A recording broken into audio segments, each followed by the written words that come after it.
Today, I'll show you how to automate GET request API from a JMeter tool.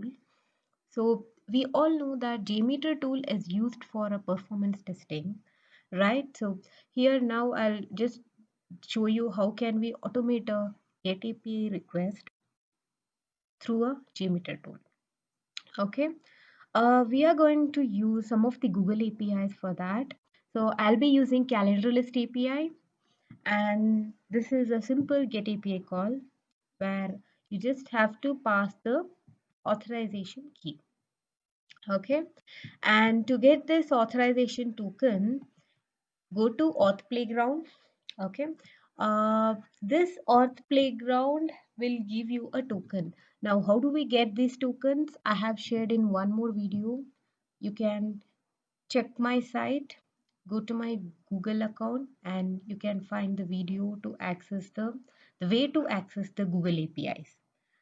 And from there, you will get to know the way to access the token.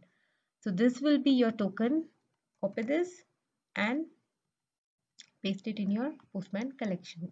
Sorry, in your authorization token. And when you click on send, it would give you the response. Now let's do this in the JMeter tool so that we could do our performance testing. Okay, let's get into our JMeter tool. Here in the JMeter tool, your first step would be creation of a thread group. Right click on the test plan and select add and select thread and select thread group. Right, I'll just rename it as group 1. Okay, right, and then right click on your group 1, click on add sampler, and now add HTTP request. Our request would be, let's name it as calendar request.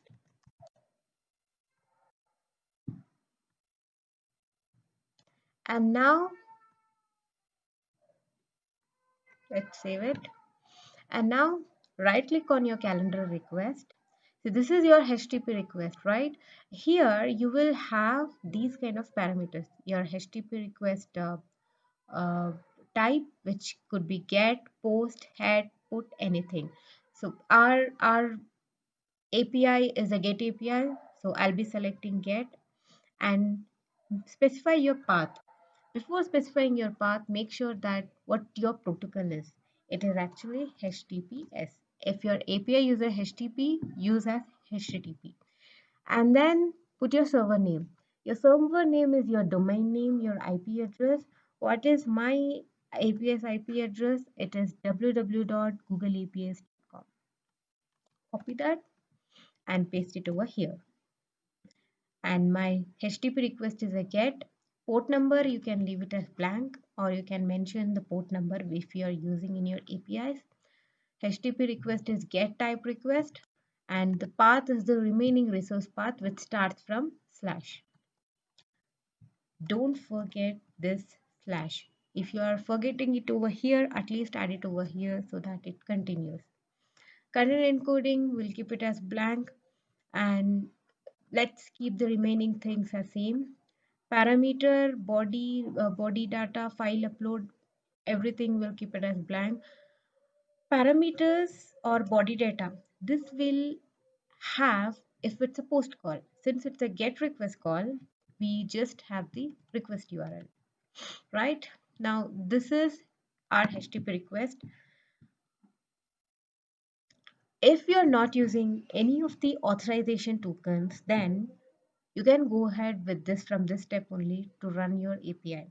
But if you are having any tokens or any headers, then you have to add it, because here I am having a bearer token to authorize this APIs, right? I'll be using the same token. Right click on your calendar request, go to add. In the add, go to uh, your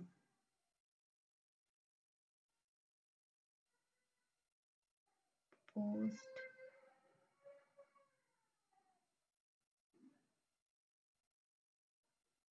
Yeah, go to config element and then click on HTTP header manager. Here, this would be your header manager. I'll just name it as token or authorize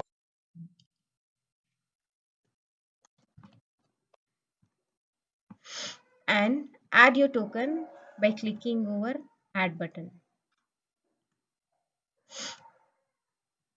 My authorization header name would be just authorization, and what would be my value?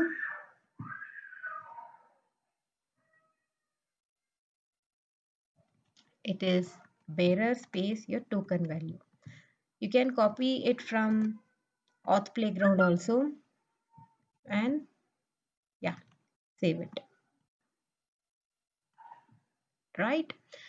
This is how you add your authorization token. Once addition of authorization token is done, it means that your API is ready. Now you can execute it. To execute this API, we have to see the result, right? And to check the result, right click on your group, go to add, go to listeners. There are many options over here. So we have view results tree, summary report, aggregate report. So let's use both of the three, and we can even use this view result table. Okay. First, I'll click on view results tree, and then I'll be adding summary report, and then I'll be adding aggregate report. Summary and aggregate are looks almost same, but there are some main differences inside them, right? View results in the table. Yeah, if you want to see the graph, then you can even see add it. Okay, I'll be adding the graph results, or you can even add aggregate graph, right? Now, since this tool is meant for performance testing, it means that you can run this API for n number of threads and n number of times.